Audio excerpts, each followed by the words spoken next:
Captain's Log Supplemental.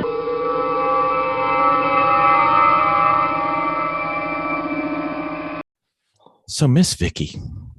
Yes, sir. Do you remember when we were watching those WRL events and some of those grid life events where you used to see the in-car video and it had like the cameras seeing front and back, but it also could see all the telemetry and everything that was going on? Mm-hmm.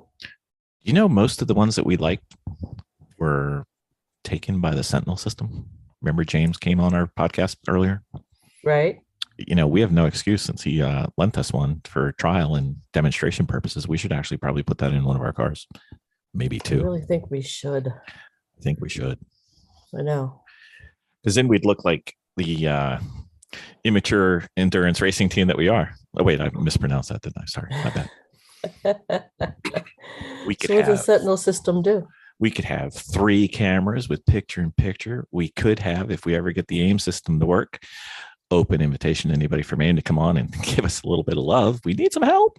And then we could have all our telemetry on there. And then we can have it streamed live into the paddock or around the world to our millions of fans. We're apparently very popular in Kenya right now. Don't know why, but that's fine. And it can integrate all the available race statistics from like Race Hero and everything. So we could actually see how we're doing on video. We wouldn't even have to carry around our phone anymore. Live. I love it.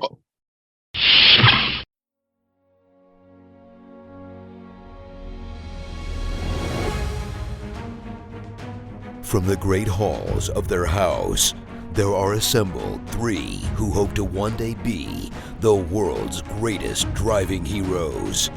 Created from the cosmic legends of the universe comes our team captain, the Vision, Bill Fisher. Their soon-to-be Wonder Woman, Vicki Fisher. Our Captain Marvel and head flight trainee, Jennifer Skripchuk. And our Batman, the master of tools, gadgets, and all things mechanical, our mild-mannered soon-to-be billionaire, Alan Danvers. Their mission, to fight injustice, share what is right and wrong, to get you out of your house and come out racing with them, and serve all mankind. They are the Garage Heroes in Training Team.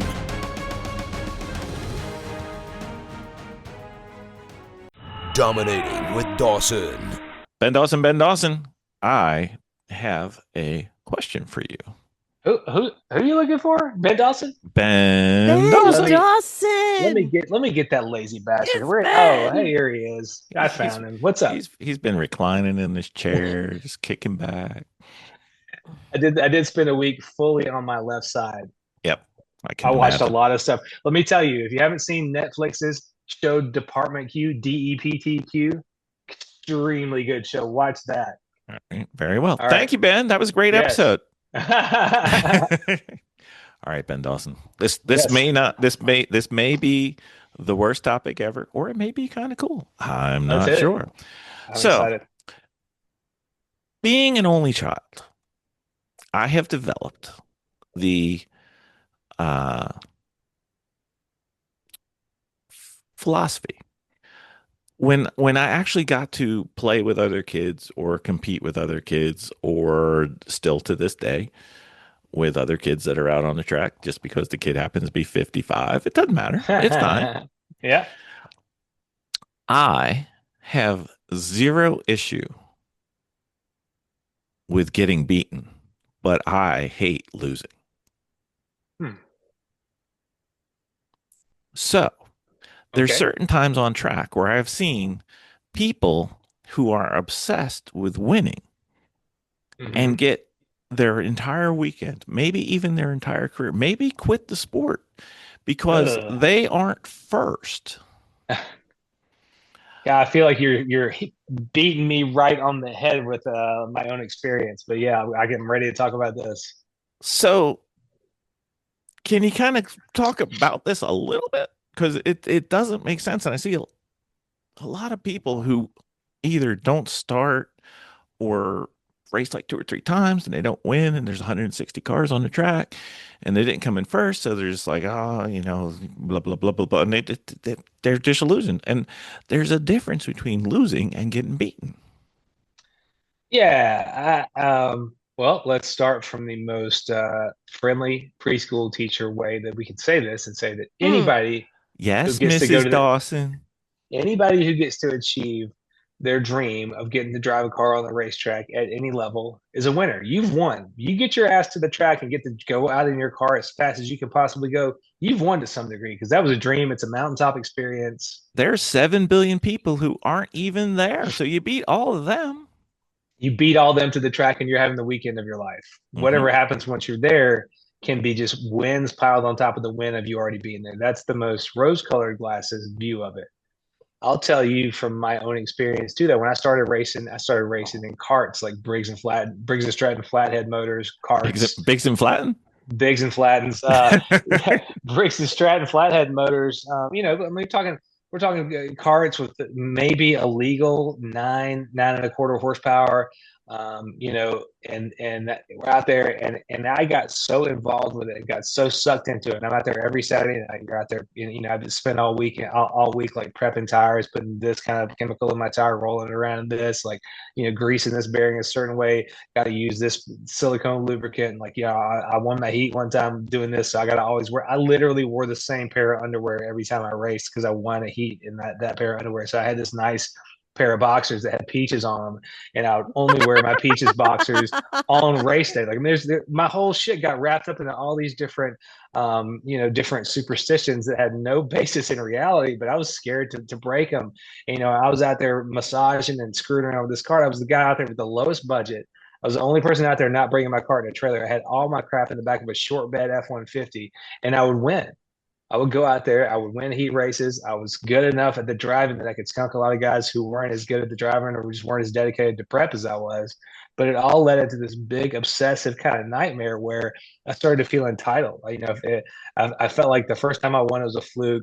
The second time I won a heat and then won the feature. And once I won a feature, well, I'm a winner. So every time I got to the track and I didn't go up to get to the pay window, if I wasn't going up and getting to the pay window and at least getting my burger on the way home paid for, I felt like I was screwing up. And toward the end of my time karting, if I went out there and didn't win, I felt like something was getting taken from it. You know what I mean? So it got pretty twisted, pretty not fast, but by the time I was ready to be done with karting, I'm like, this is out of whack. I'm out here every night till 2 a.m. This is a dang work night. What the hell am I doing? It's a Tuesday night. Why am I out here till 2 a.m. trying to, do this and this and this on the car? Is this making me any better? I don't know. But if I knew that if I went out and wasn't successful, and I mean, I was out there trying to beat people who were throwing shit tons more money into it, I was shaving almost all the tread off the tires. I felt so good that I could go out and beat guys who were cutting tires and doing all this kind of instant win stuff. They got a wall full of engines and unlimited budget for this, and this.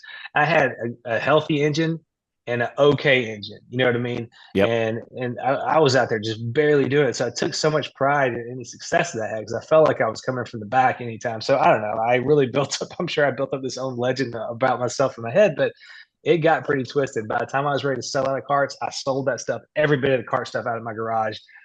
And it was such a relief, And then I promised myself when I got into road course stuff and eventually into the kind of racing that we do, that I would never let it get that twisted or kind of get that out of perspective. And it hasn't. I feel like I've done a pretty good job of it, but I've definitely been to the other extreme of where, if I didn't literally win, it wasn't a win. Getting to the racetrack in itself wasn't a win. That was just kind of the drudgery to try to drag me up to a win. So I've been up and down that spectrum.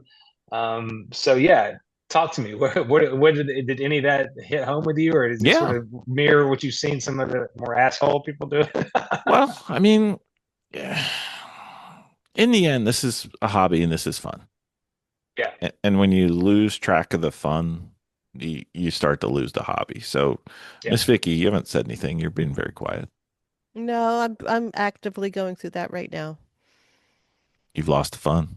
Well, You've lost the love and feeling. Ben, hit it. Bring back that love and feeling. No, Jennifer. Now we're gonna get copyright protected. Damn it! We went out. No. I think that being absorbed in all things racing, because we're the hub for the racing. It's not like we can just go and hop in a car somewhere and bring my uniform. and pay the bill. So we're kind of like at, central. So we're responsible for the trucks, the trailers, the cars, and there's multiple cars, and then the packing, and then, the organization, the prep, and then the podcast, and then We have a podcast? oh yeah. So Oh, it cool. it I should listen. it yeah, it became, or it, listen, having a great time, but I think I need to do gym work because it's becoming physically taxing for me.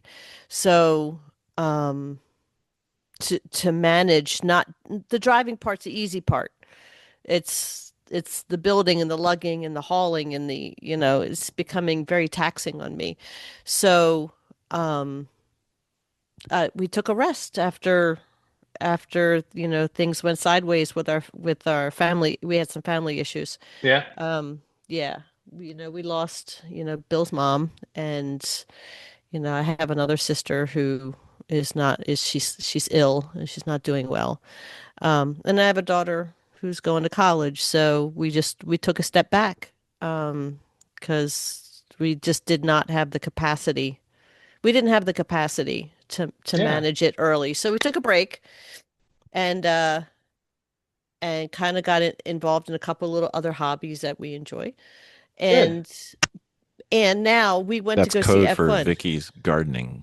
Oh That's yeah, That's great. That's great. I went into full-on vegetable gardening. No, you and went to go nurture something else. Literally, which sounds extremely healthy to me. And try to kill me. well, not only That's that, also good. not That's only also good. that is we also moved into a house, and we're still involved in racing, so we were never able to really fully unpack. So we Yeah, still have totally. sections of our house that's not unpacked. So we got a chance to do some of that. And but I think we just, taking a step back is kind of healthy. Yeah, I it know we was talked for about me for this. sure. Yeah. So, but I think that you can get wrapped up into it very, very tightly. Um, and I think it is healthy to take a breath. Um, so, but last night we had gone out to go see F1, um, The movie. the movie, Oh yeah, and it as Jennifer's like, it was like Top Gun met racing. yeah. So it's like, build this car for attack. I want now build the car for attack. So anyway, but we got excited again, kind of walking out going, I'm Oh yeah. kind of getting ready again, just take a breath and dive back in. So that's where we're at. I think if unless racing is where you're making your money, I Hmm. think it's healthy to keep it at arm's length when it needs to be at arm's length, and bring it close when you're feeling it. Yeah. If I'm hearing you, and I'm just going to relate this and kind of filter it through my own experience when things got negative with me, and karting was over for me, and I was ready to do something Yeah. new at my own pace. Part of that, I don't think I knew this. I didn't understand this concept. This was all probably my mid 20s when I was doing karting. I'm 48 years old now, so we're talking about a long time back. I'm sure I'm not remembering every single aspect of it fully, but I remember a lot of it pretty well. And if I had understood the concept of self-care better, I would have said that's what I'm doing. And it sounds exactly like that's what you guys are doing. When Hmm. it's time to bring family close and take care of family, you got to do that. And you got to keep the racing in perspective. If you guys had not been able to turn your focus toward these things that are so important, taking care of family in tough times, bringing family close around a loss, um, you know, short up your last little bit of time with your daughter before she goes off to college, and making sure to make the best of all that. If you weren't doing that and you pivoted toward racing and kind of ignored all that stuff, I think those are times you might look back on later and regret. Like, Hmm. man, why the fuck was I getting ready for a track day at Pocono so hard, and I missed this and this and this? And who gives a shit about a track day? You know what I mean? Like, Yeah. I could definitely see the conversation I'd have with myself 5 years down the road. And I'm like, man, I really wish I had been there. I mean, I skipped. I don't really regret this, but here's an example of something you might regret, because I don't think I really missed out on too much. But my roommate, one of my roommates from high school, I skipped his wedding because it was a points weekend, and I just chose. I was like, I'd rather be racing than going to do this. Like, man, everybody else that I knew, like my wife went down for all this stuff. They're like, "Where's Ben? He's racing." I was like, yeah, and in that case, I got some shit about it. Especially, I'm like, a lot of people for a long time were like, she skipped Alan's wedding to race it. I was like, yeah, but that's one where that's an example of a time where I think I made the right move. But looking back, I might have regretted it, or something like that. So it's important to keep things in perspective. And it sounds like you folks made some really healthy choices, and it's so important to kind of keep this stuff in check and in perspective, and not let it run your life unless it's what's filling your bank account, and that's a whole different set of different things. If racing is your business, it's just like any other business. It kind of changes from a hobby and something you love to something that you got to do. Yeah. It is not filling our bank account. No. If it's not filling Not your filling bank anybody's bank account, account. It's draining. If it's not filling it, it's doing the exact opposite. There's only two directions that goes. I just wanted to be clear. Yes, totally. Yes. But if you want to fill our bank account and have us race, yeah, but I think it was a good move. It was a good move, I think. Indeed. Well, since Bill, we what are some of the things you've observed of people at the track? What are some things that we might be able to see? Like, oh, if you see this certain look in somebody's eyes, or because I've been around. I think I've probably seen this most in like Chump Car, or at least in our region. It's kind of full of mad dads and people who feel like they should be further along in the racing world than they are, but can't drive to shit or whatever. That seems like that's the population where I've seen it the most. Whereas I've seen a lot more people just genuinely having an open good time in some other series. What do you see at the track that's indicative of that? Well, it's an expectation thing. Like, you get people who have never raced and they're expecting to come to the first race and win. I mean, it's not going to happen. Or you get somebody who goes to WRL and they have a spec Miata and they're expecting to win overall. It's not going to happen. That only happens to the Ben Dawsons of the world, where it literally happened to me. but it wouldn't happen. It wouldn't happen to WRL now. No. Totally, it was a whole different world. 10 years ago when I did that. I mean, I think Jeff Wakeman puts it really well when he says, having the car, being good to drive, having everything just get you a lottery ticket to win. It doesn't mean you're going to win. Yeah, right. Especially there's so many things that can go wrong. Yes, so many ways to screw this up. A black flag, a broken wheel bearing, a flat tire, a mistaken black flag. Like, it wasn't even your car and you get called in. You can lose for like stupid stuff. I mean, that's so funny. My friend was lucky enough to go do the Lucky Dog race this past weekend or whatever, and we were all cheering him on. We have like a local Facebook Messenger group of a handful of us who are racers and non-racers, and we're like, "Hey, Andrew's out there. How's it going? You guys are running third in class. This is going great. This is early on Saturday." And he's like, "Yeah, but we might still mess it up." I was like, "Yeah, everybody out there from the top to the bottom has an equal opportunity to screw this up." Unfortunately, they caught their Taurus SHO on fire, so it got them. Oh no!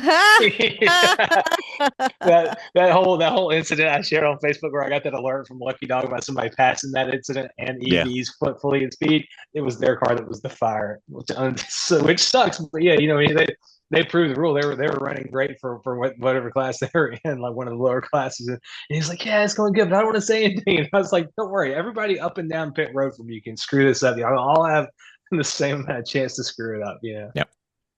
Yeah, it's just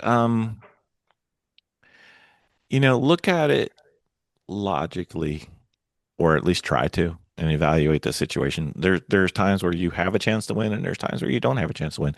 And just because you didn't finish first doesn't mean you didn't win the race.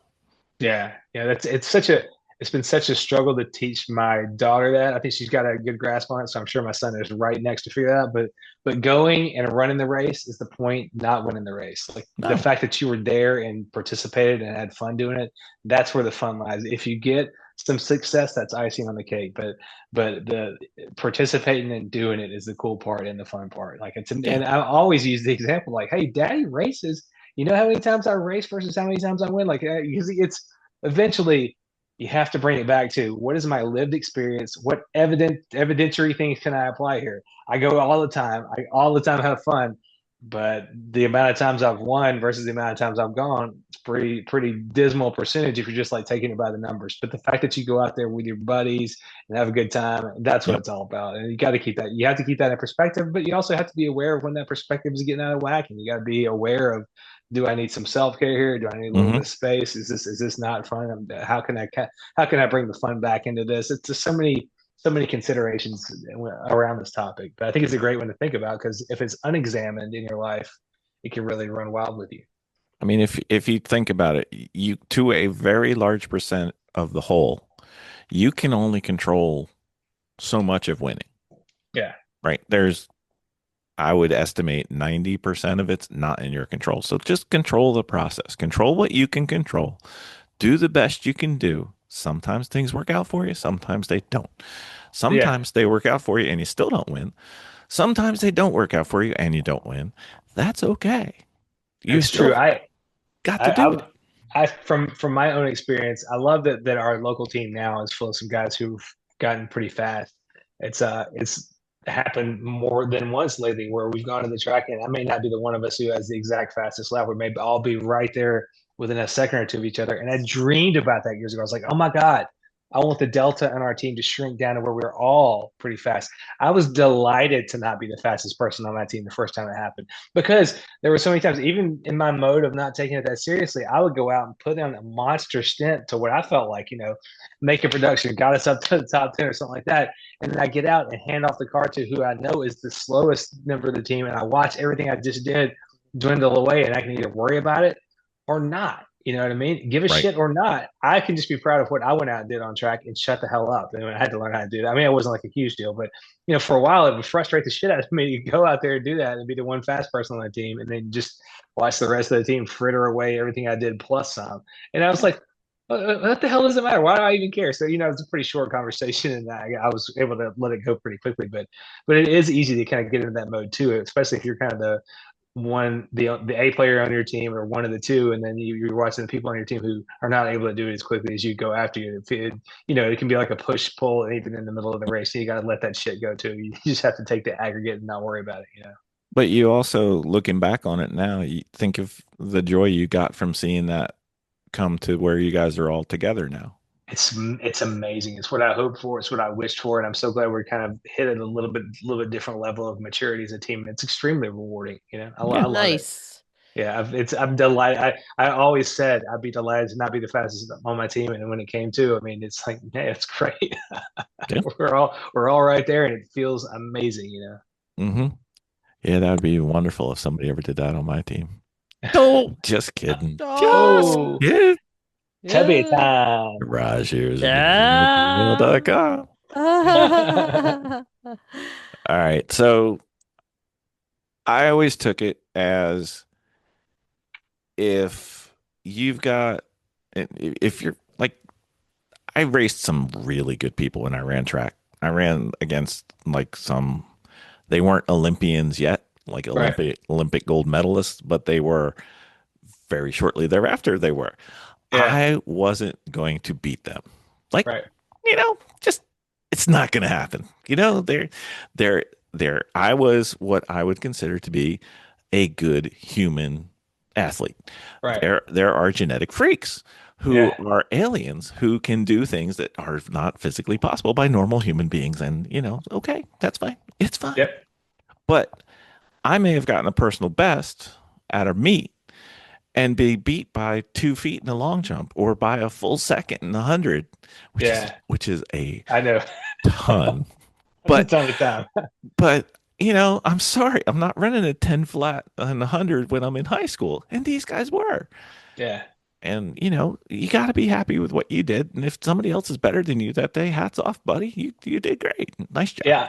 My version of that is I was the worst trombone player in my high school, and my It's almost the friend. same.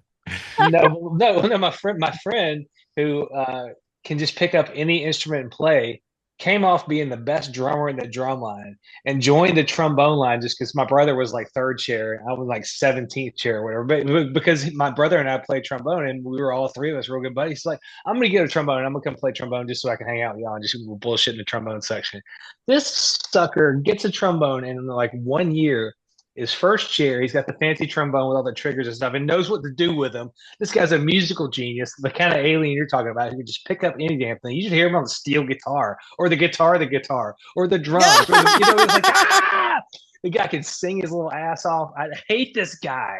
But also, he's one of my best friends in the world, and I fully admire what he can do. So, yeah, you're right. There are people who are just of another species, and I never felt like I needed to compete with Lee Harrison on the anything as far as musically, because he could just do it. But also, he was great to be in a band with, and he would elevate your whole game. And so, I never felt like I needed to be like, I'm gonna finally one day play trombone as good as Lee, because I was never gonna do that. That was clear from the first day he picked one up. So yeah, that makes a lot of sense and rings true from my own lived experience too, in a different discipline.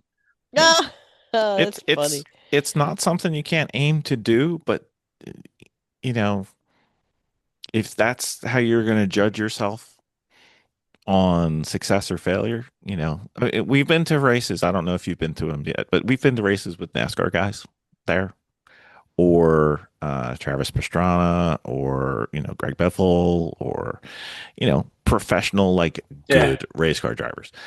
Believe it or not, they drove a little better than we did. I know it's hard to imagine, but we walked out of that weekend thinking we did well, and we did as a team. And they're better. Okay. But on our scale, we drove like high 90%. Life was great. And just because their scale is much bigger than our scale, that's okay. I feel like what I'm hearing, main takeaways that I'm walking away from this is keeping realistic perspective and being perspicacious is important in our sport. And also being aware of when you need self-care is also huge. Yep. And self-care could be getting to the track. Self-care could also be getting away from the track. Listen to what you and your situation needs. Listen to your family. Yeah, this is a good one. I know we haven't done a lot of technical talk on the topics tonight, but yeah, I think it's equally as important though. Yeah, I agree. I think it's and I mean, this was I don't know if you were targeting me specifically on my own experience from karting to now, but a lot of this stuff is ringing true from the extreme to the normal for me. So this is a really good one to talk about, and I'm enjoying kind of going through the paces with it. All right, enough of this human shit. We're going to talk about how to go fast next time. Thank you, Ben. Next time. Thanks, Ben. All right, see you.